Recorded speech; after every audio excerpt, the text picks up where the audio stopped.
నేను ముందుగానే నేను చెప్పాను కదా, ఈ రాష్ట్రంలో పేద వర్గాల విద్యార్థి సమస్యల మీద నిరంతరం గలవిప్పేది, శక్తి మేరకు కొట్లాడేది వామపక్ష విద్యార్థి సంఘాలు, విప్లవోద్యమ సంఘాలు. ఇప్పుడు నేను టీఆర్ఎస్వి కూడా ఇప్పుడు అందుబాటులోకి వచ్చింది, వస్తుంది, రావడానికి అవకాశం ఉంది. కాబట్టి మిమ్మల్నే ప్రధాన పాత్ర పోషించమంటున్నాను, అవకాశం ఉంది.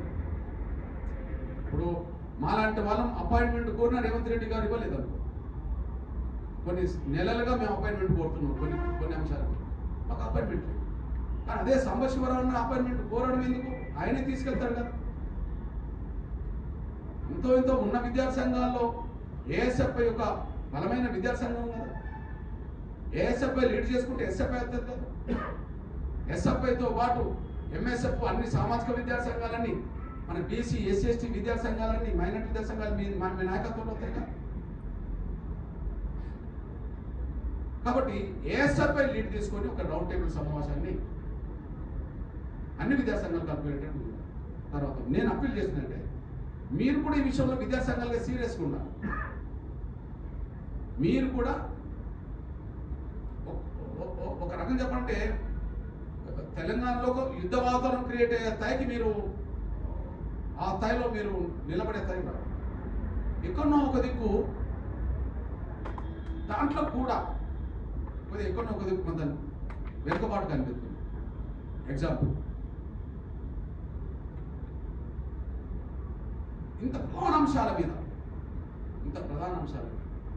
కదా, తెలంగాణ విద్యార్థికి సంబంధించిన అణగారిన వర్గ విద్యార్థుల ప్రధాన అంశాల మీద ఆయా విద్యార్థి సంఘాల ప్రధాన నాయకత్వం అంటే నంబర్ 1 నాయకత్వం. ప్రధాన నాయకత్వం అంటే నంబర్ 1. ఒక రాష్ట్ర విద్యార్థి సంఘానికి ఒక రాష్ట్ర అధ్యక్షుడు ఉంటాడు, లేదా కార్యదర్శులు ఉంటారు, ఒక అధ్యక్షుడు. కానీ కార్యదర్శులు కమిటీలు ఉన్నా కూడా నంబర్ 1 నాయకుడు ఎవరంటారు? నేనంటున్నానంటే ఇంత ప్రధాన అంశాల మీద అన్ని విద్యార్థి సంఘాల అధ్యక్షులు స్థాయిలో కూర్చునే స్థాయికి రావాలి. ఇంతకంటే సీరియస్గా చర్చ ఏందో చెప్పండి.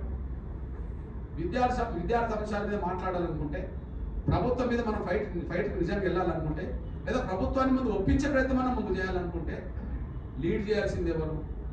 విద్యార్థి సంఘాలే లీడ్ చేయాలి. విద్యార్థి సంఘాలను నడిపేది ఎవరు? ప్రధాన నాయకత్వమే నడుపు.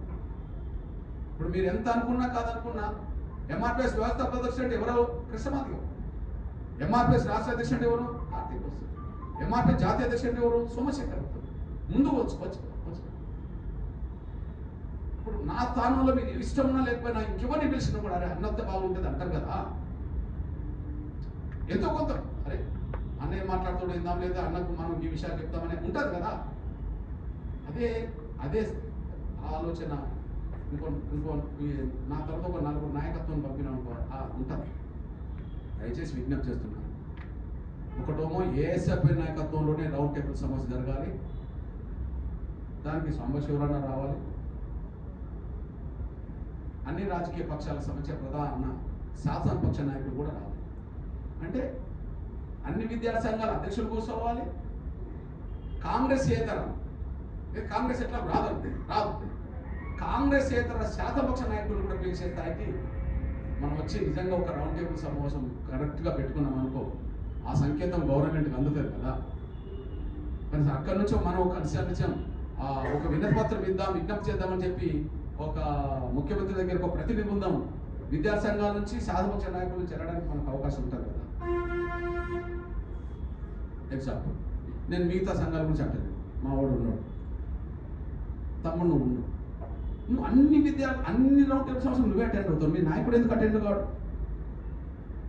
శరత్ స్టూడెంటే కదా. ఇప్పుడు శరత్ పేరు చెప్పి నువ్వు మాట్లాడుతుంటావు కదా, శరత్ ఏం చెప్తావు?